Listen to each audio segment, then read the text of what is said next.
എൻ്റെ മകൻ്റെ ട്രീറ്റ്മെൻറ്റിനായിട്ടാണ് ഞാനിവിടെ ഇല്ലം ആയുർവേദ ഹോസ്പിറ്റലിൽ വരുന്നതും. ഇപ്പോൾ 1 വർഷമായിട്ട് മകൻ ഇതിൻ്റെ ട്രീറ്റ്മെൻറ്റിലാണ്. ശങ്കർ ഡോക്ടറുടെ നിർദ്ദേശപ്രകാരം അഷ്ടാംഗ പ്രോട്ടോക്കോൾ അനുസരിച്ചാണ് ട്രീറ്റ്മെൻ്റ് എല്ലാം നടക്കുന്നത്. സെക്കൻഡ് വിസിറ്റാണ് നമ്മളിപ്പോൾ ഇവിടെ ചെയ്തത്.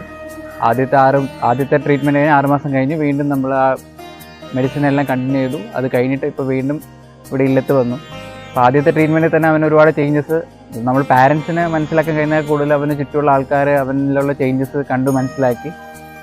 പിന്നെ ഈ ഭക്ഷണ രീതികളെല്ലാം ഇവിടെ നിന്ന് എന്താണോ പറയുന്നത് അതനുസരിച്ച് അതെല്ലാം നമ്മൾ പ്രോട്ടോക്കോൾ അനുസരിച്ച് കണ്ടിന്യൂ ചെയ്തപ്പോൾ അവനിലുള്ള മാറ്റം നമുക്ക് മനസ്സിലായാണ് നമ്മൾ വീണ്ടും ഇവിടെ ട്രീറ്റ്മെൻറ്റ് എടുത്തത്.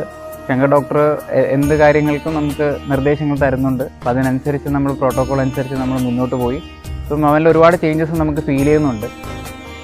എന്തുകൊണ്ടും ആയുർവേദത്തിന് മാത്രമാണ് ഇങ്ങനെ ഈ ഒരു ഓട്ടിസം അല്ലെങ്കിൽ ഇങ്ങനെയുള്ള ഒരു ബുദ്ധിമുട്ട് അനുഭവിക്കുന്ന കുട്ടികൾക്ക് ആയുർവേദത്തിലൂടെ മാത്രമേ ചികിത്സ ഉണ്ടാവും തന്നെയാണ് എൻ്റെ വിശ്വാസം. കാരണം എൻ്റെ അനുഭവത്തിൽ നിന്നാണ് ഞാനിത് പങ്കുവയ്ക്കുന്നത് തന്നെ.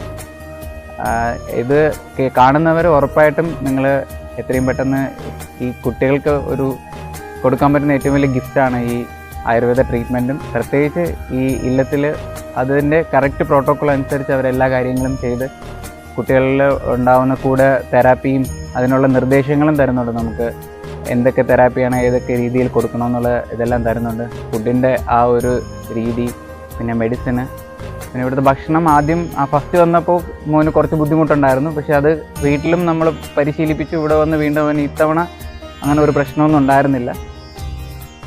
ഇതാണ് എനിക്ക് ഉള്ള ഏറ്റവും വലിയ എക്സ്പീരിയൻസ് എന്ന് പറഞ്ഞാൽ നമുക്ക് ഒരുപാട് കൺട്രോൾ ചെയ്യാൻ പറ്റുന്നുണ്ട് ഇപ്പോൾ അവനെ ഈ ട്രീറ്റ്മെൻറ്റിലൂടെ. നമസ്കാരം.